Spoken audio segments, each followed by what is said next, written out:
Ну что, Asus ZenBook UX5406S, и это так называемые Copilot плюс PC. То есть это у нас уже ноутбуки с искусственным интеллектом. И этот ноутбук конкретно у нас из киралюминия. Знаете, какие это называют?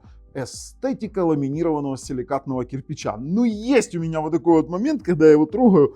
Знаете, тут это соединение вот этих вот двух материалов, алюминия и керамики, это просто нечто. На ощупь вообще просто сумасшедший.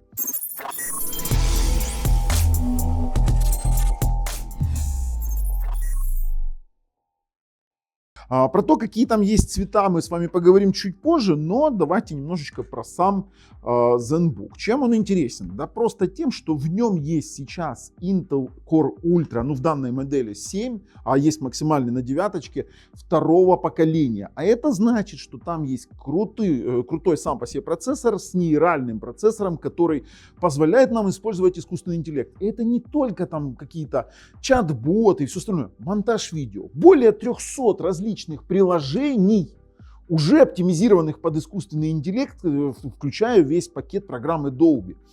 При этом это связь, при этом это огромное количество каких-то моментов. И знаете, что еще? Ну, все эти моменты мы сейчас обговорим. На распаковочке интерфейса увидите, потестируем.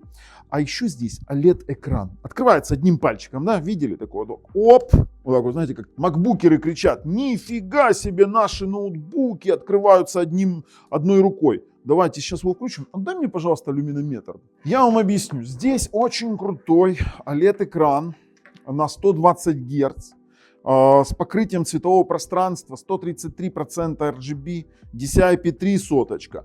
Ребята, этот ноутбук просто идеально подходит для творчества, для цветокоррекции. Слушайте, при этом еще 120-герцовый экран. Мне интересно, какая вот пиковая яркость в нашем случае. Сейчас я вам покажу. Сейчас я замеряю. Пик. Ну-ка. Это стандартная 400. Это вот не в HDR режиме 400. В HDR режиме, к сожалению, он сейчас от батареи, поэтому HDR режим включить не могу. В HDR режиме это 600. А в пересчете на экран с обыкновенными жидкими кристаллами, то это будет 789 пиковая яркость нит. Ребят, это просто нереально очень крутой экран. Слушайте, все очень классно, все очень круто, классная конфигурация, классная характеристика. Сейчас с вами обговорим. Конечно же, покажу, как я на нем монтирую. Конечно же, покажу кое-какие моменты рабочие. Но про игры не сильно бы я вам рассчитывал там на нем супер играть. Потому что, ну, немножко не та графика. Даже несмотря на то, что здесь Intel Arc. Из основной особенности, почему я вообще на него обратил внимание, это время работы. До 27 часов, конечно же, тесты проводятся в режиме просмотра видео, до 27 часов спокойненько отрабатывает. И знаете, что самое интересное? Полностью переделанная система охлаждения. А ну, лисица, покажи ближе. Вот эти вот соты, это вот дышащий, я скажу, так называю, дышащий кералюминий. Потому что вот эти соты, дальше тоже на сайте производителя увидим, как это все сделано. Потому что это называется меньше отверстий, больше воздуха. Ну или как-то так, там тоже на сайте они классно обыграли. Видите, все красиво светится, все красиво показывает, экранчик просто топовый. И самое главное, что он весит всего лишь 1,2 килограмма, то есть 1 килограмм 200 грамм. И он толщиной всего лишь 1,1 сантиметра. То есть это очень и очень тонкий ноутбук. Такое себе лезвие. Так, все, ребят, комплектацию вы сейчас увидите. Дальше мы с вами посмотрим, что он заявляет производитель. Потом мы с вами, конечно же, его потестируем и сделаем выводы. Но ссылки на этот ноутбук я разместил в описании под видео. А вы, конечно же, подписывайтесь. Нажимайте колокольчик, чтобы не пропустить дальнейшие наши обзоры. Вот это вот, знаете, экология. Экология — это когда все из картона. Все вообще из картона. Даже ручка, да. UX5406S. Так. Что мы тут видим? 14 дюймов, OLED. Все хорошо. Intel Core Ultra 7250V. Без HDD, но SSD-шечка есть. Давайте открываем. Я тут, знаете, вижу сразу коробочку там. Это красиво. Вот это красиво сделано. Чехольчик есть. Вот, да ты шо, еще и какой-то, блин, прикольный, слушай. Ну, при его стоимости, конечно, неудивительно, если бы там не было чехольчика. Сразу посмотрим, что у нас здесь. Ух ты, блин, смотри. Вилочка. У нас вот такой вот зарядничек небольшой, совсем небольшой. Смотри. Смотри. Блин, если бы я еще видел, сколько там ватт. Блин, а на тебя одна надежда. 65-ваттный вот такой вот зарядничек. Смотрите, эта штучка. Сейчас мы все ее разденем. Что у нас тут? Type-C кабель. А, так это Type-C кабель. О, Type-C зарядочка. Ну, в общем-то, все равно вскрывать нужно. Твой перфекционизм страдает, да? Так, открыли. Смотри, как это одевается. То есть вот это вот зарядки, кстати, от Asus. Одни из самых прикольных. Раз. И вилочками. Да. Вот так вот. При этом у нас такой с характерным пощелкиванием. Классный ABS пластик, попробуй. 65 ватт тут сразу написано. И достаточно классный кабель Type-C. Да, длиннючий, конечно, тебе с ним работать. Теперь сам по себе Asus. Смотри. Еще коробка для коробки. Да, design you can feel. Ты сейчас просто охренеешь. Ага, подожди. Смотри. Так вот раз. Открываешь. Подожди. Вот так вот достаешь. Аккуратненько откроем. Так. А ну, а что у нас здесь? А, здесь какие-то документы. Это все убирай, подожди. Чтобы ты понимал, он всего лишь 1,1 сантиметра в толщину. Ой, мой палец. Он 1 сантиметр в толщину, вот этот вот ноутбук. Ты посмотри на вот это вот покрытие. Мы о нем уже говорили. Класс. Да. Тут один экран чего только будет стоить, я тебе говорю. Тут экран просто будет пушка. У нас тачпадик. Слушай, смотри, как он красивый. Тонкий. Кнопка Copilot сразу. Кнопочка Copilot. А ну. Да ладно, слушай. Вообще приятно. Так, по интерфейсу. Блин, какой крутой. Фу. Короче, HDMI-чик, 2 Type-C-шечки, 3.5 выход для гарнитурки. У нас здесь еще один 10-гигабитный Type-A. Чтобы ты понимала, вот от твоего ZenBook, который ты сейчас пользуешься, он вообще ничем не отличается вот по интерфейсам. Ну, кроме того, что здесь Thunderbolt 4. То есть, а их же тоже тут 2, здесь HDMI. То есть, да, прикинь, вообще разницы никакой. Но только то, что он тонкий, материалы и внутренности, и экран здесь, короче, круче. Экран здесь просто крутой. Ну, давай попробуем включить, включится. Сейчас заведется. Смотри, какая подсветка мягкая. Вот этот вот момент включения, вот эти вот. Смотри, ну сейчас. Тут экран OLED. OLED-экран. Смотри, что первое бросается в глаза. Сейчас мы попробуем. Вот, включение яркости кнопочек. Видишь? То есть у нас есть подсветка. Углы обзора. Нет, экран показывай. Углы обзора экрана. Все отсвечивает, да. Ну, мы потом потестируем, да. То есть углы, да нет, видно все равно. Видно. Хорошо видно. То есть отсвечивает все, мы потом выключим свет отдельно. Сами по себе рамочки, смотри, какие тоненькие. Посмотри. Тонюсенькие, вообще практически невидимые рамки. Они чуть толще снизу и сверху. У нас есть окошко камеры. Да. 2 микрофона. Здесь, кстати, многомикрофонная интеллектуальная система, чтобы ты понимала. Высококачественная звуковая система. Конечно же, тачпад. Смотри, какой яркий экран. Смотри, тачпадик. Какой у нас приятный. Кнопка Copilot. Ну, у нас сейчас нет пока подключения к интернету. Мы, конечно же, сейчас его настроим. Все посмотрим. Сразу бросается в глаза вот эта кнопка высокоинтеллектуальных штук от Asus. Тоже их будем сейчас разбирать. Обязательно. Да, я думаю, что уже надо переходить, потому что я уже начинаю с ним играться, и уже очень хочется. Да, мы не для этого собрались, мы его обозреваем. Смотри, куда выбрасывается горячий воздух, очень тоненький. И здесь, кстати, пылезащищенная система охлаждения.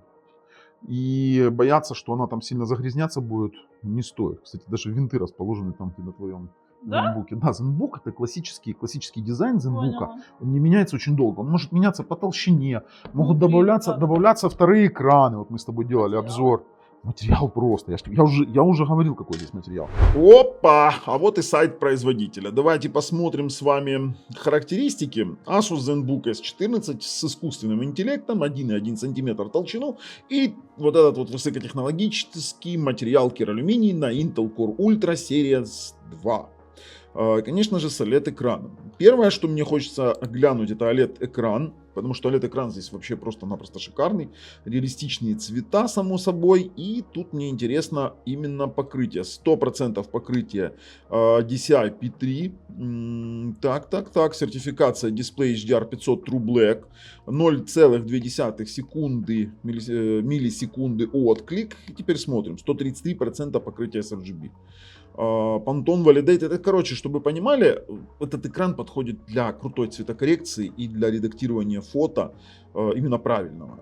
До 600 кандел на метр квадратный яркость. При этом он, знаете, как написано, воспринимается эквивалентно до яркости жидкокристаллического дисплея в 789 кандел на метр квадратный. 1 к 1 у нас контраст. Уровень синего цвета 6,5%, на 70% меньше уровень вредного синего цвета, ну короче для глаз, и до 1 миллиарда цветов. Слушайте, ну прям вообще порадовали, действительно покрытие цветового пространства очень широкое, и я думаю, что очень даже подойдет, кинематографический стандарт.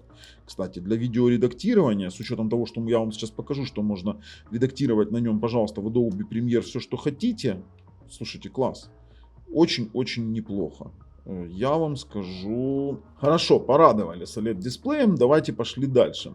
Что здесь у нас заявляют? 1,2 килограмма.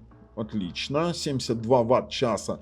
Ну, для такого процессора это отличная батарея. 1,1 см толщина. Windows 11 Home предустановленный. До 48 TOPS NPU. А вот здесь вот, кстати, видите, больше ветра, меньше металла. Это больше вот насчет вот этой вот сеточки, да, которую я вам показывал изначально. Вот именно так вот она устроена при приближении. Ну и, конечно же, искусственный интеллект, AI Engine, кералюминий, OLED-дисплей до 120 Гц.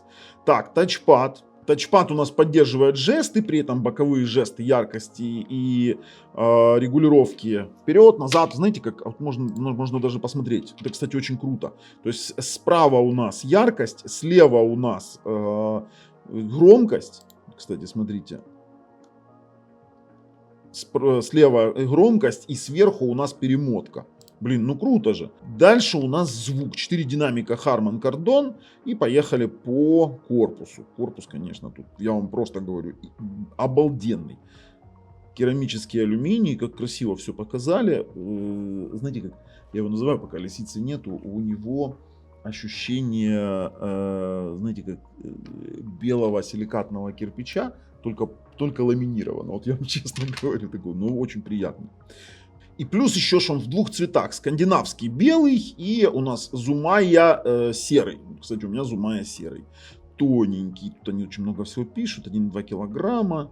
Система охлаждения очень тонкая. Кстати, вот знаете, вот что мне нравится? Вот то, что они, если ZenBook они выпускают уже долго, то они сохраняют вот классический дизайн. И на распаковочке вы это видите, ну, похож прямо на тот ZenBook, который у меня уже есть, прям один в один.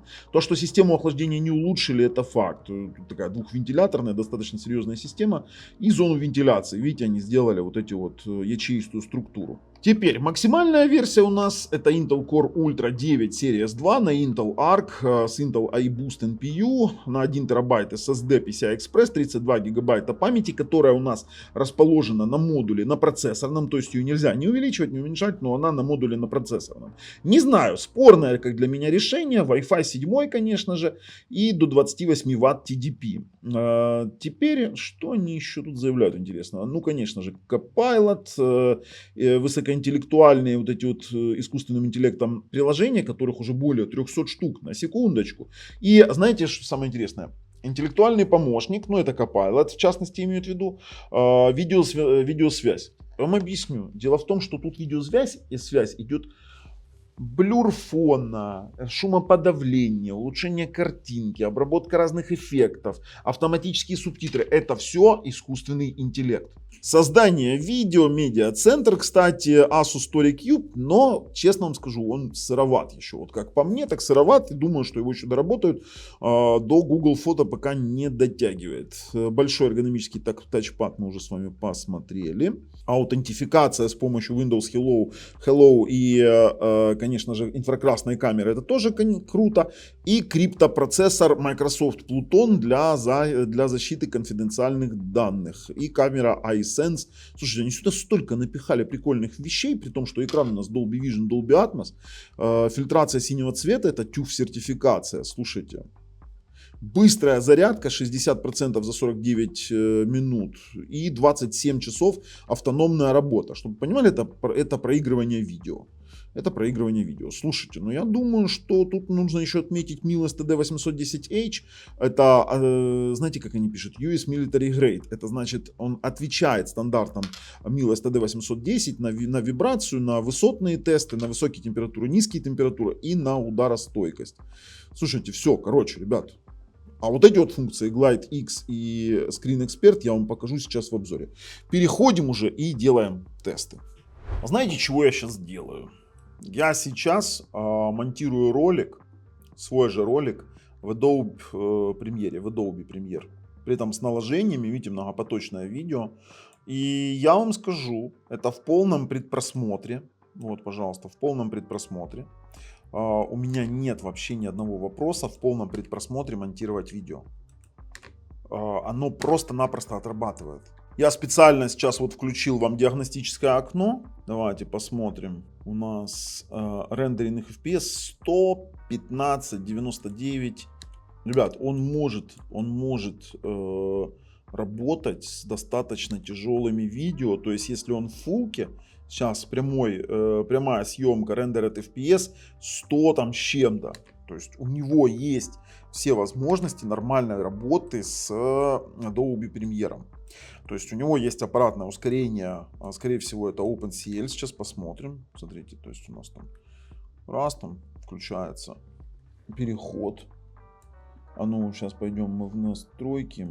Эффекты, и в ускоренных мы видим огромное количество. Да, у него есть аппаратно ускоренные эффекты, аппаратно ускоренные переходы, у него есть аппаратная работа с графикой, поэтому на нем можно спокойно монтировать. Я не знаю, у меня как бы вопросов нету. То есть сейчас он рендерит FPS в режиме реального времени минимум 100, вот 80, 70, 60, то есть минимум 60 FPS.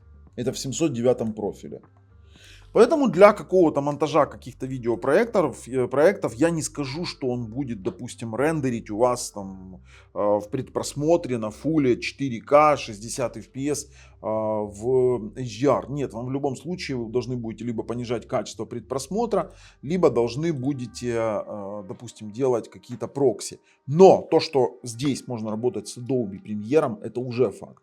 При том, что мы видим это Copilot PC. Изначально у нас кнопка Copilot на нашей клавиатуре, и все это дело ускоряется в конкретном случае через NPU, которая служит для ускорения искусственного интеллекта. То есть я здесь уже сидел, тестировал, писал какие-то статьи, там, давай там, напиши статью про влияние NPU для ИИ.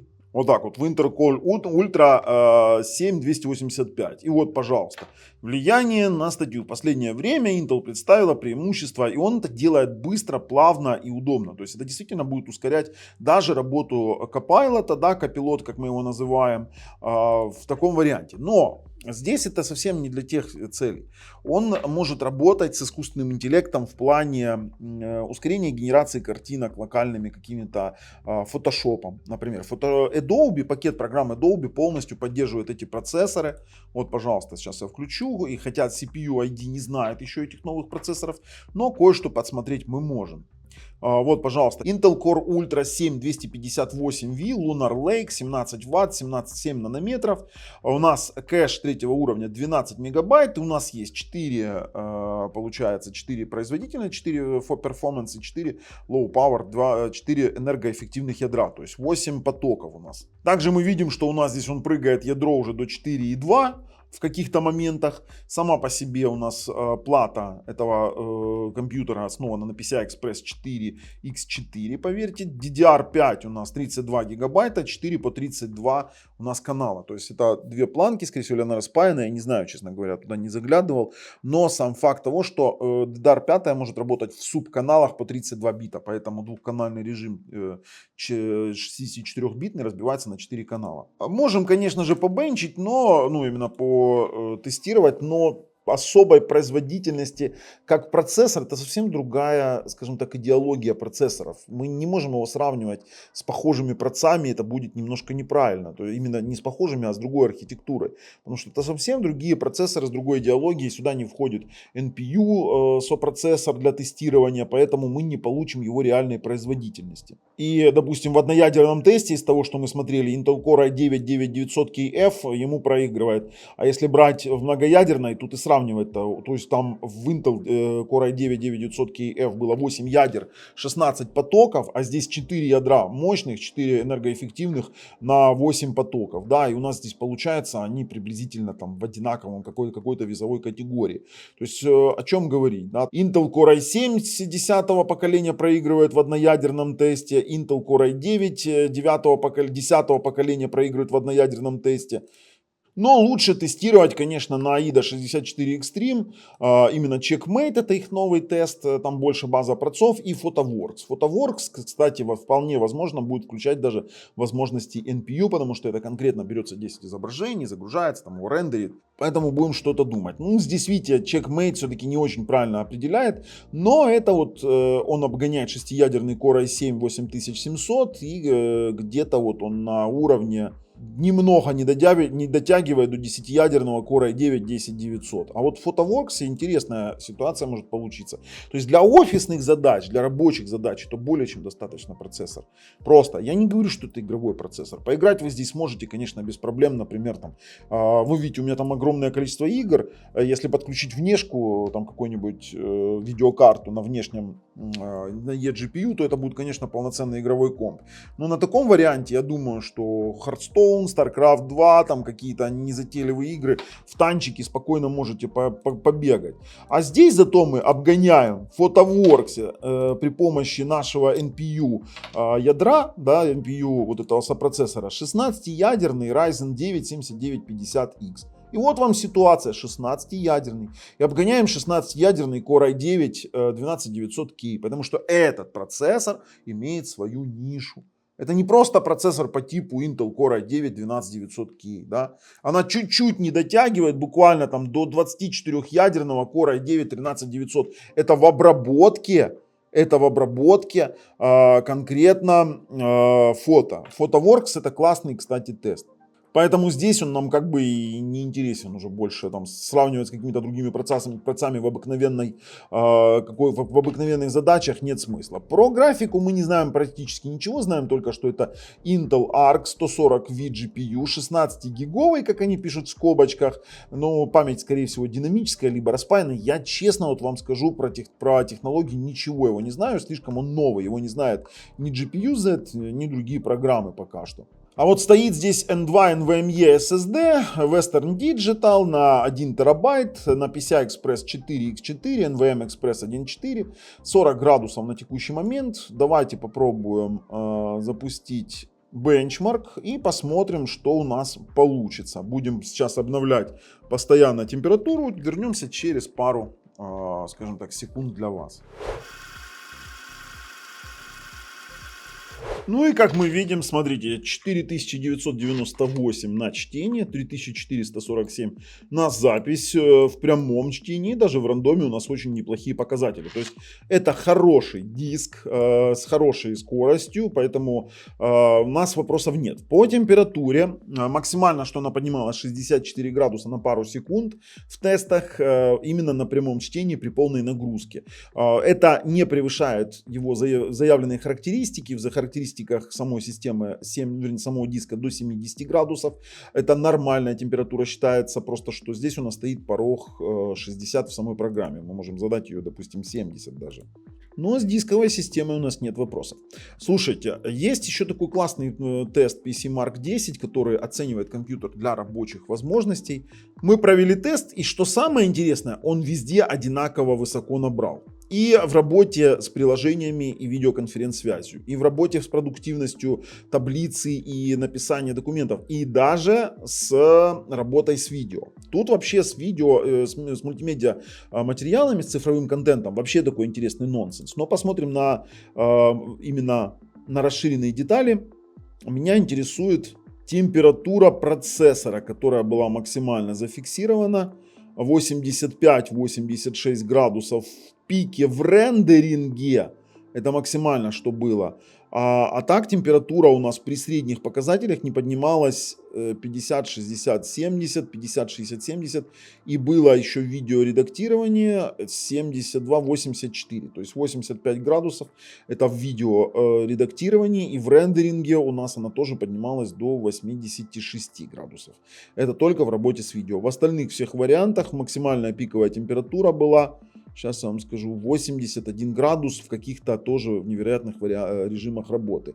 Но в целом в среднестатистической работе при запуске приложений, при веб-браузинге у нас она не поднимается выше, допустим, там 60, 50, 70 градусов. Хотя это вот я вам скажу, конечно, при столь тонком корпусе я думал, что будет намного хуже. А здесь еще достаточно приемлемые температуры. По поводу самих вариантов работы. Ну, частоты мы с вами можем увидеть. Максимально зарегистрированные частоты, сейчас я вам скажу, 4. Это фактические. То, что там рассказывают сами производители, меня мало волнует. Фактически зарегистрирована частота 5459 на центральном процессоре. То есть 5,6 практически. 5459. 5,4. В общем, как-то так. По старту приложения вообще вопросов нет. По видеоконференц-связи вообще идеально, потому что у нас Face Detect во всех вариантах исполнения больше 100 FPS. И работа именно с воспроизведением видеоконференц-связи в среднем 30 FPS, 29-93. Поэтому это отлично. По Face Detect могу сказать сразу, здесь высокие показатели, потому что отрабатывал именно NPU искусственного интеллекта. Также у нас анимированная графика на веб-сайтах 300 FPS, 294, это вообще один из самых высоких показателей, которые я видел. 60 FPS, Shop View Image, это нормально. По YouTube там будет все отлично работать. По работе с базами данных, это просто топ, я вам объясню.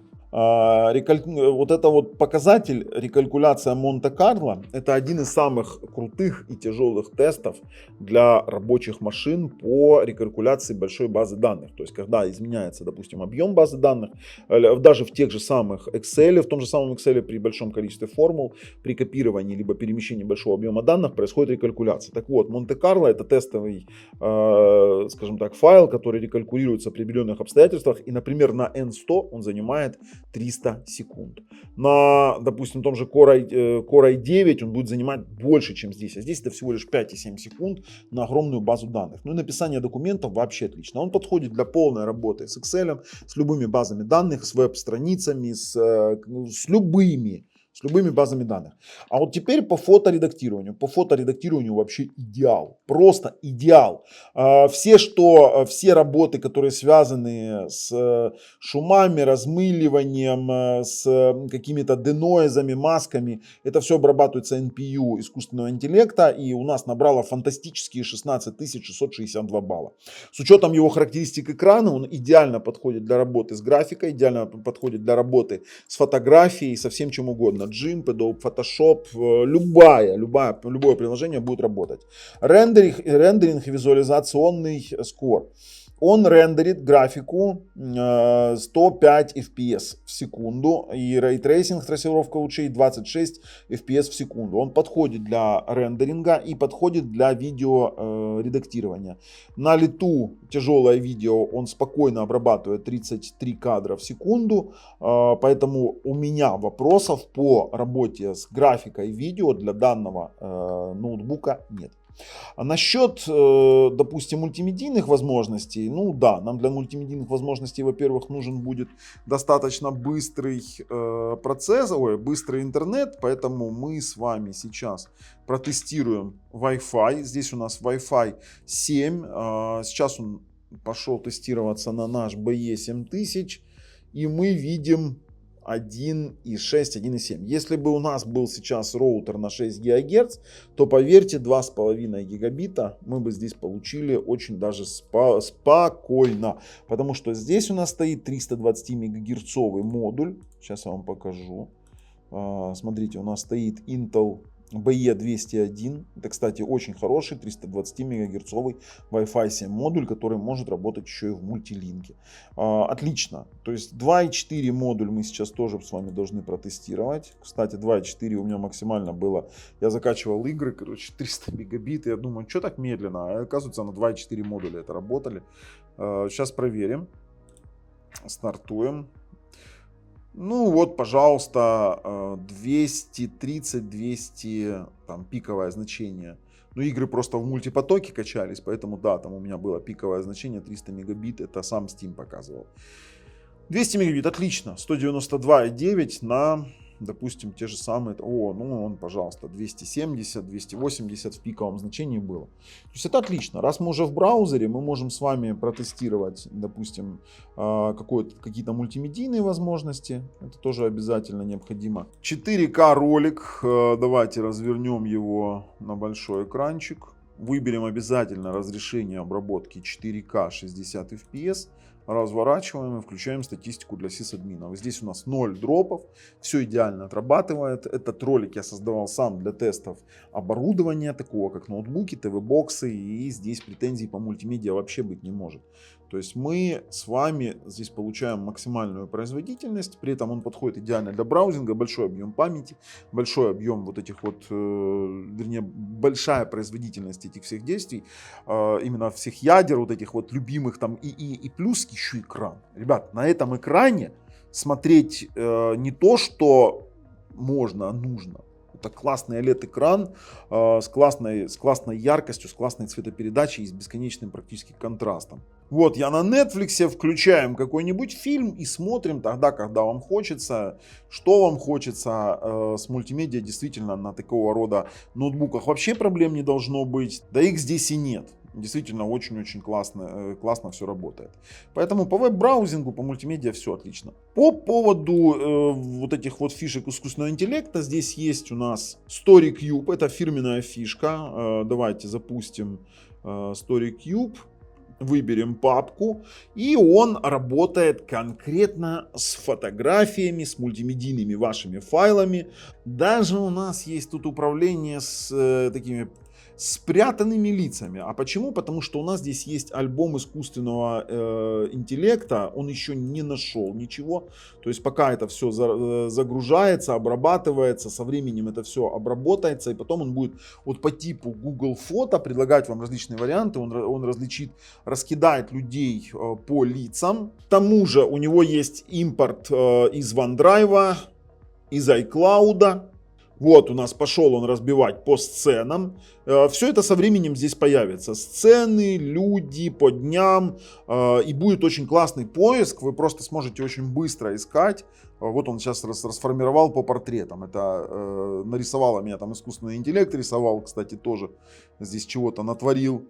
Вот начали появляться альбомы ИИ. Вот видите, некоторые люди могут не отображаться, если не хватает пока что контента. То есть со временем, когда вы сюда загружаете или подключаете, допустим, через OneDrive импортируете, через какие-то новые тома, то у вас со временем появится... А вот, кстати, видите, спогады появились у нас, воспоминания. Можете, он вам покажет, что...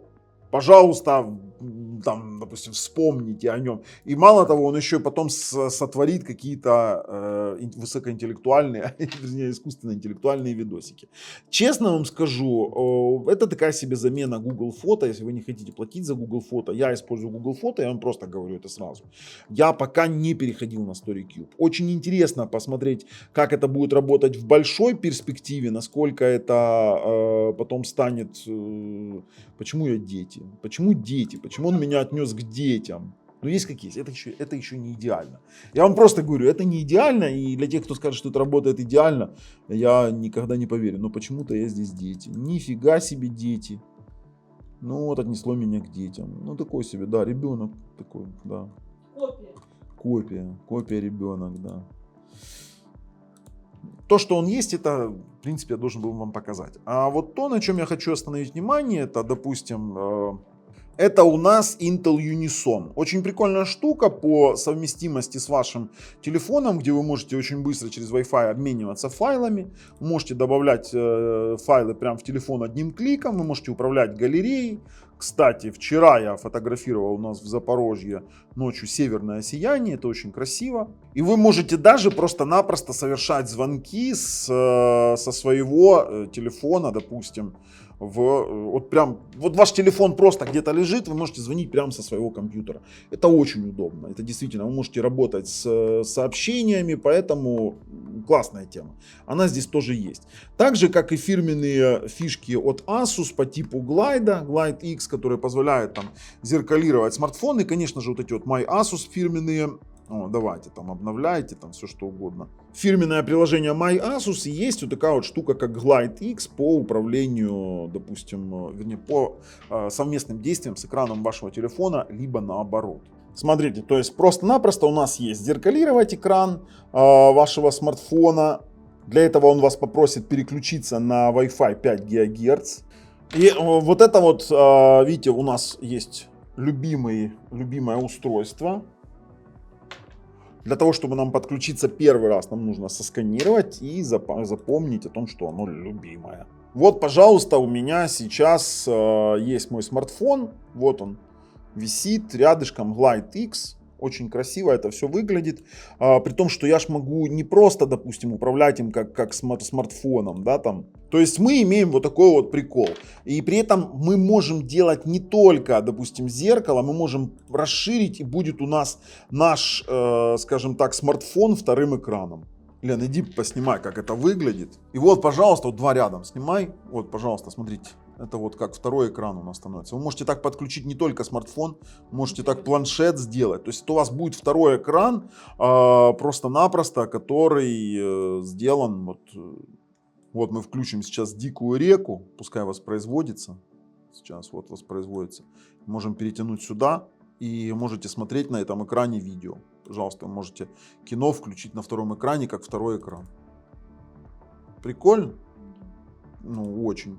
Да, но это еще не все. У вас может быть унификация устройства. То есть это когда вы унифицируете устройство в плане того, что вы можете на устройстве переходить на третью. Вот видите, у нас Alt-1 переключение клавиатуры и мышки для управления вашим устройством без физического подключения. То есть это просто жесть. Alt-1, Alt-2, Alt-3. У меня сейчас мышка бегает, иди покажи это тоже, поснимай.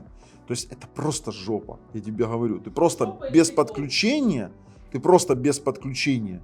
можешь пользоваться. Ты видишь мышка сейчас? Да, я вижу, что по экрану что-то. Да, ну смотри, Alt-1. Это у меня сейчас мышка на экране. Вот, показываю, вот мой монитор. Мышка на экране, видишь? Я включаю Alt-3, и у меня начала, видишь, мышка бегать на экране. Увидел? Блин, это просто прикольно. Ну не Alt-3, Alt-2 в данном случае. Я Alt-2 нажимал, боже, говорю Alt-3. То есть 1, 2. У меня Alt-1, Alt-2. Переключение, потому что два устройства. Вообще можно до 3 устройств так сделать. Очень удобные функции, которые есть в таких ноутбуках, да, особенно еще когда с такими процессорами, но смотрите дальше, что есть у нас. Для того, чтобы вам записать без рамок, я ставил Full HD разрешение, максимально поддерживаемое разрешение экраном 2800, ой, блин, не надо. Сейчас я зря это выбрал, конечно, сейчас просто покажу, 2880 на 1800, такой себе 3К дисплей, как они его называют, и есть поддержка HDR. На OLED-экране это просто вообще сумасшедшее дело. По поводу игрового быстродействия, ну здесь они заявляют, что у нас будет Battlefield там 40 плюс FPS, Apex будет 60 плюс FPS, GTA будет меньше 30 FPS, RDR меньше 20 FPS и Fortnite будет 30 плюс FPS.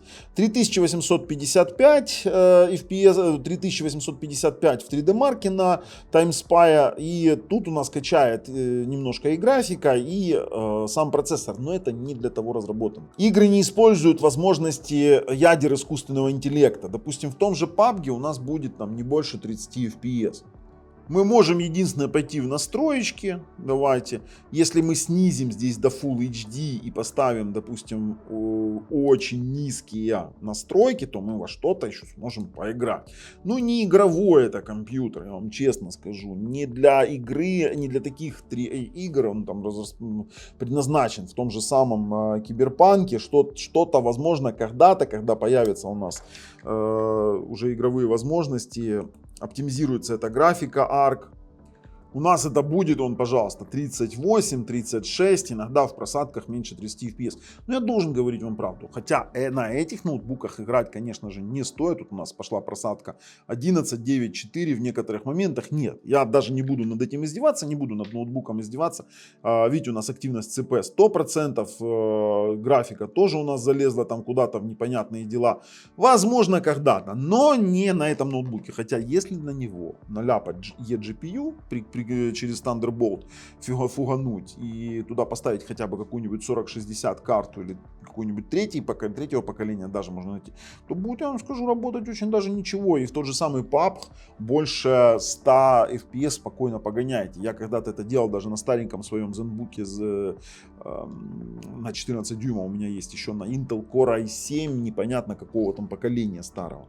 По поводу работы, конечно же, он идеально подходит. Хочется отметить, что искусственный интеллект здесь еще отвечает за шумоподавление фирменное от Asus, да, которая есть, отвечает за нормальную работу размыливания экрана. То есть при работе, вот помните, Face Detect, эти данные в PC-марке по работе с коммуникативными возможностями и видеоконференц-связи, то здесь действительно искусственный интеллект отлично отрабатывает замыливание фона, шумоподавление, исправление картинки, там каких-то моментов. То есть вот это будет работать отлично. И, допустим, в том же самом Excel, помните, я вам говорил про рекалькуляцию. Мы можем создать с вами пару текстовых и функциональных ячеек с формулами.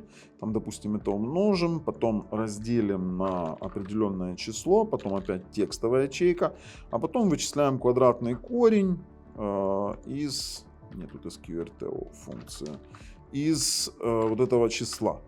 Казалось бы, немного у нас тут каких-то функций и каких-то формул. Но как только мы их растянем там, а потом пойдем гонять их вниз на пару тысяч строк, то именно вот этот вот момент рекалькуляции приводит процессоры без должной производительности вычислительной в какой-то непонятный... Здесь это вот мгновенно на N100 вот этот вот процесс рекалькуляции занимает больше минуты. А здесь мы, пожалуйста, сделали большой массив данных. Мы можем взять его, скопировать, вставить еще, потом еще. И это уже просто-напросто невероятные массивы данных, которые рекалькулируются в режиме реального времени. И можем взять еще и, допустим, порастягивать тут чего-то. Давайте растянем. Видите, да? То есть мгновенные, это все благодаря NPU. Вот это все делается практически мгновенно. Чтобы вы понимали, эти объемы массивов данных, они просто сумасшедшие. Тысячи и тысячи, десятки тысяч строк, ячеек. Это просто невероятно. Поэтому я уже на текущий момент... Давайте еще заглянем. Возможно, он с моими мордами что-то сделал. Давайте. Ага, сцены, портреты, дети опять. Не идеален этот StoryCube. Что-то он меня там постоянно куда-то пытается засунуть. Да, я все еще дети. То есть как есть. Все, ребят, готов пойти и прорезюмировать данный ноутбук. Ну и в качестве выводов скажу. Крутой ноутбук, но... для работы, для творчества, для путешествий и, конечно же, для просмотра кино. Кино на нем смотреть просто одно сплошное удовольствие. Во-первых, батарея большая, во-вторых, знаете, это вот ноутбук для работы, когда нет света, либо когда вы далеко куда-то едете, и не беспокойтесь о том, чтобы постоянно его кидать на зарядку. Мы его вообще рекомендуем, ни в коем случае не игровой, но материалы, дизайн, вес, батарея, экран, они просто-напросто нас не оставили, скажем так, равнодушными. Поэтому, скажем так, наша рекомендация. С вами был Бабл на канале Технозон. Пока.